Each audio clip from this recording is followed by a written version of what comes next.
Hello, everybody, and welcome to another episode of Ask Jameen. I'm Nicci Willis. This is Jameen.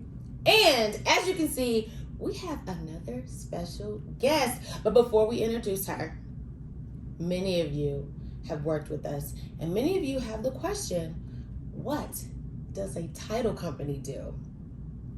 We're going to answer that today for you. Here we go.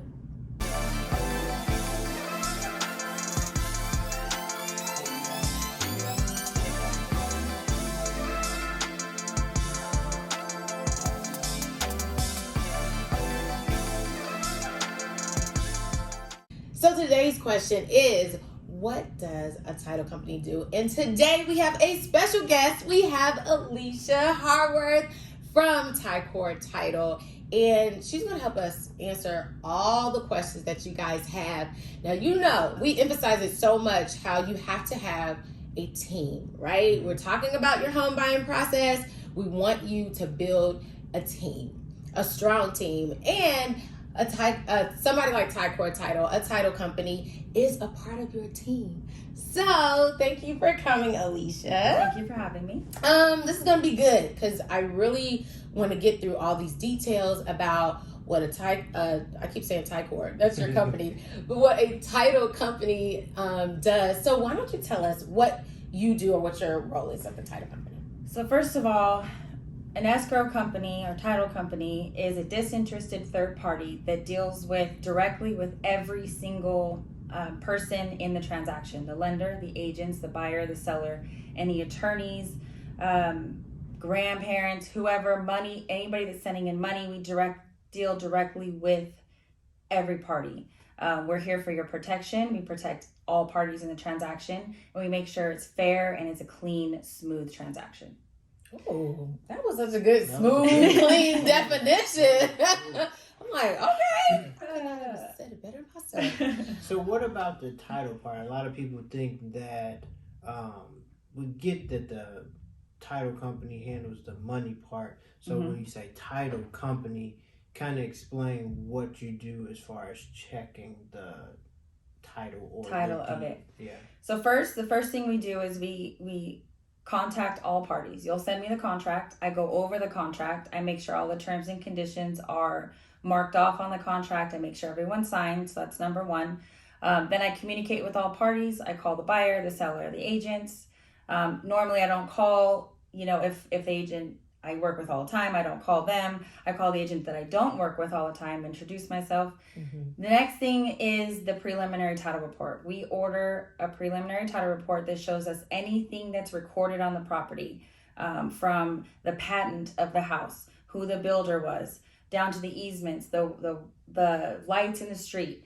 All of those things aren't really important. The important things are any liens and judgments on the property. Are there HOAs? Does the seller have a payoff, a mortgage? Is the seller that is selling the property the rightful seller? That's the first thing that we have to make sure is that seller the rightful owner, because it could have been deeded from a family member to him wrongfully.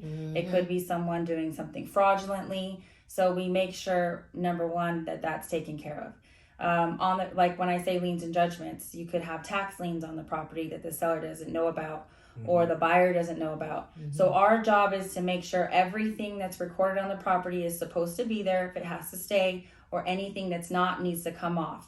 Our end goal is that the seller walks away free and clear, everything paid, can walk away, nothing haunting them in the past. And then the buyer gets the property free and clear, that anything that's recorded on the property from that moment on is on the buyer. And then we ensure that. So we clear the title, we make sure everyone walks away clean. We also have to ensure that. So we issue title insurance. So if anything does pop up later on after we close, then that's what the title insurance will cover. Gotcha. Everyone stays protected. So that's what it means by clearing title. Yeah, so when we do our home ownership seminars, I usually do the general version. So the title company is a very important part of the home buying team, because they give what we call fee simple absolute. So you can sell the property, you can will it to your kids, you can rent it out, and they make sure that you don't have any problem with doing that. You get a clean title for the property that you're paying. As the market is increasing a whole lot of money for in today's market. Yeah, so true. But as you can see already, how important it is to have someone on your team from the title company that is knowledgeable about what's going on, that's resourceful, that understands all the things that could happen with a property that they can check into for you so that nothing's murky, nothing's messed up at the end.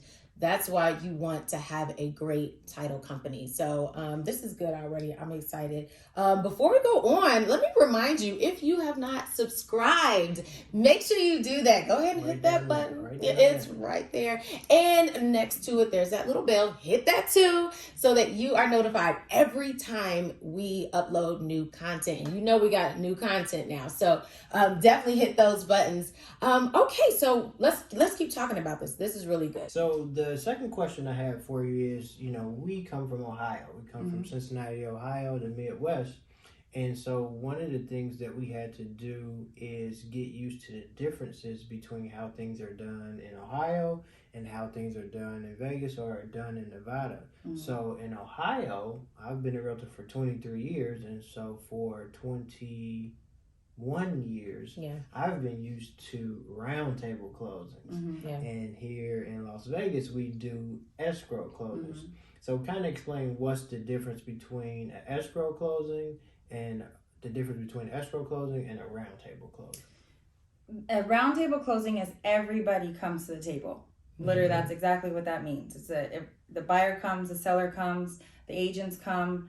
Some states are attorney states where they don't have escrow companies like us. And attorneys Georgia, do what we do. Georgia is a state that Georgia is a state that's an attorney state. And the attorneys will come, and the attorneys, they even negotiate at the round table. If they don't like something, they'll negotiate, they'll fix it. Typically, it's all done beforehand because you don't want to come to the table and not have everything done. And that being said, that's because they also give money at the round table. So the seller will get their money at the table, at the closing. After they sign all the documents, then everyone, the seller gets their proceeds. Well, it's not like that in escrow. The seller signs a loan, the buyer signs a loan. Everything's done well in advance. All fees are all finalized beforehand. And then after we close and record with the county, then the seller gets their proceeds. And we can't disperse until the county records the documents. Because in Nevada, this buyer does not own the property unless it is deeded in their name. That's something I had to get used to. Had to get used to that. My first closing, it was like, okay, now we're closed. And I left the closing like 3 hours ago. I'm like, what you mean we closed 3 hours ago? Not until it's recorded. That's the email you want to look for. And I always know when someone's from out of town because they're like, where's the seller? That's not that type of party here in Nevada. We want us to meet the seller. You're not going to. They signed yesterday, or they signed, a few hours ago, or whatever. So and we do have a lot of people that are relocating, or that have relocated, and we've had that question. We want to meet the seller. Where's the seller? That's not happening, guys. Not here. So it goes in escrow. So with that, with all the transactions that you both have done, what is the craziest or funniest closing transaction that you've ever had? You want to go first? Are you going? Am I going? I can go one. Okay. So one of my craziest closings that I had, it actually was an investor. And so the investor was buying the property. This was back in Ohio. So this was round table closing where everybody present. So it was the title company. It was the seller, which I represented the seller, and I represented the buyer. So the buyer was an investor buying the property for a senior citizen, and this was somebody that I knew, like she went to my church, and we had a really great relationship. So we were waiting on the buyer to come. The buyer was late because he had to wait for his wife, because his wife had to sign off on the docs. Well, the wife didn't want to come to the closing. She didn't agree to buy the property, and so she just came in just with an attitude. So right in the middle of the closing, and my seller, she's all nice and sweet and stuff.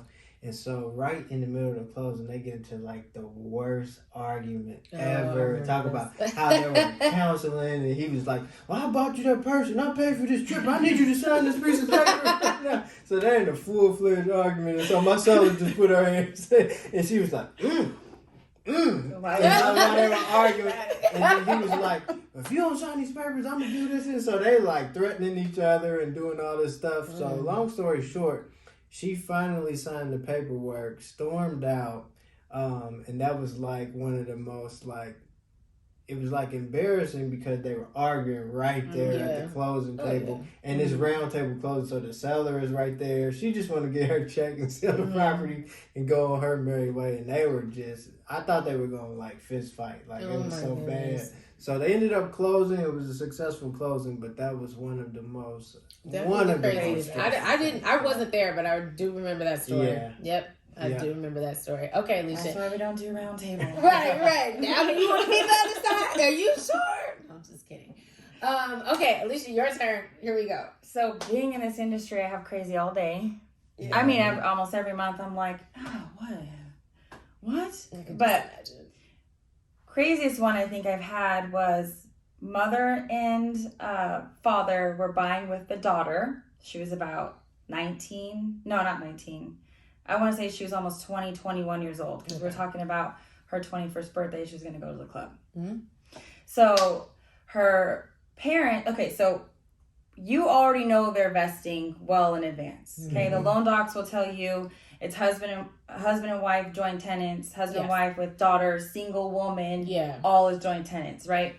So we get to the closing, and I verify that. I say, you guys are taking title, husband and wife, single woman, joint tenants. Mom and dad say, yep. Mm-hmm. Daughter was like, mm-hmm.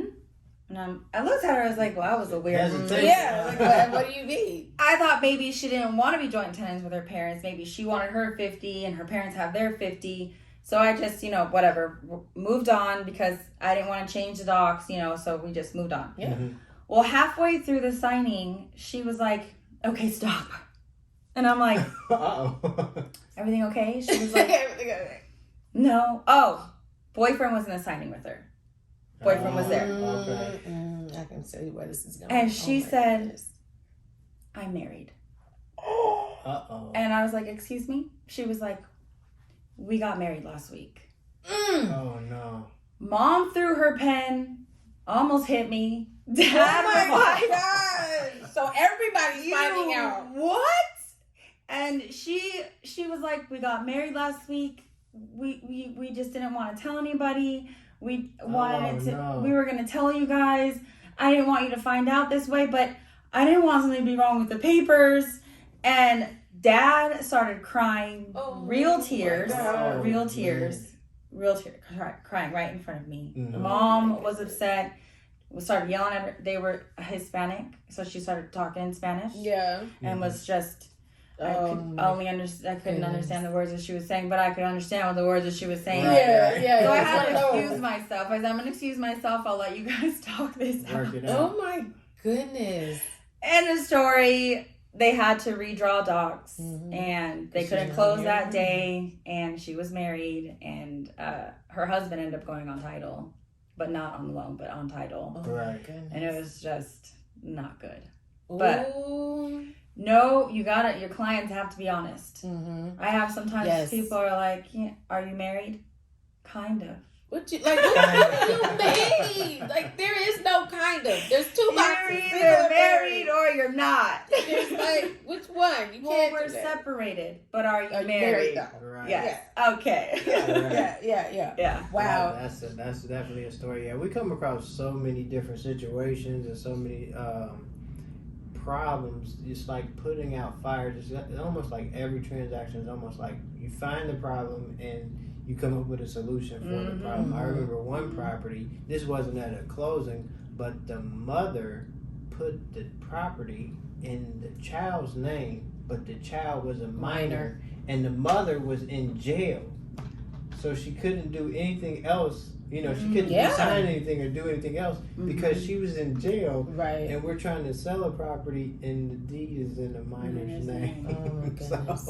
Oh my goodness. Yeah. That's Ohio too. Yeah, That wasn't here. yeah, that was definitely That was Ohio. Ohio. Yeah, that was definitely Ohio. So it's Wow. actually a lot better because a lot of times in the transaction, it's kind of like when you go to court. Like I tell people in the homeownership class, it's kind of like when you have a court. You have a realtor that represents one side, and then you have a realtor that represents the other side. And the listing realtor is negotiating for the seller, and the selling agent is representing the buyer, trying to get the best things for them. And so when you come to a closing, you bring everybody together. It's almost like it was a competition, or somebody didn't like because they didn't fix something. It's like, oh, I get to see this person that said they wouldn't fix something, or they didn't do something right. And so an escrow closing provides like that barrier. Yeah. So on a good note, so we'll end this on a good story. I had a closing where the seller and the buyer just really like hit it off, and they took each other numbers, and they took the seller was telling stories of all the stuff that happened in the house, and it was like a good peaceful transition. It was like the best case scenario of a round table closing. So that was a good note, and they ended up talking so long. I was like, okay, y'all want to finish the paperwork? Right. You're trying to close like before 5. No. So that's a good situation. But for the most part, I like escrow closings here because you don't have the drama between the buyer and the seller. Sometimes the other realtor or fallout with the client and things like that. It could be interesting. Yeah, so. Yeah. It could be interesting. So, lessons learned. I hope we all have learned. One, be truthful with everybody in the transaction. I mean, we've talked about this even before. You know, when you go to take a small credit card out and you haven't closed on your house, buying a car, I will never forget the story about the guy that decided he was gonna buy a house and then also proposed to his fiance. And so 3 days before he went to close on the house, he bought the ring and took out credit on it. So he couldn't. And the credit, the debt to income ratio. That'd be the next podcast. The mortgage part. I had a guy get a finger hut account on his credit, and it dropped his credit score like 3 points, so he couldn't buy a house because he bought a pillow for like going on like the airplane or something like that, and he couldn't buy a house. Yeah, hope that travel pillow was worth it, sir. Right. But yes, be honest, be truthful. You know, with your entire team, not just the title company, with the entire team. You know, I like to say, you know, communicate. This is another person that you want to communicate with. Yeah. If you are having second thoughts about anything, or, you know, questioning, should I do, pick up the phone and call. Pick up the phone and call your agent, your loan officer if you're borrowing, your title company officer. Pick up the phone, guys. We want to help you. We are here to help you. Yes. We are the professionals.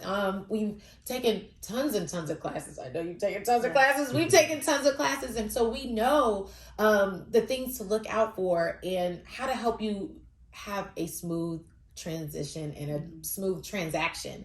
So, Alicia, you're awesome. Thank you. Yeah, we've worked with Alicia before many times, and she's amazing. She's with Ticor. I'm going to put Ticor title in the information below, so you can see all that in the description below. But thanks so much for coming. You're welcome. This was fun. It was fun. And we got a good story out of it. I love it. Hey, before we go, again, if you haven't pressed that subscribe button, make sure you hit that subscribe button and the little bell right next to it so that you know every time we upload new content. Well, guys, it has been great. We will see you next time. Bye.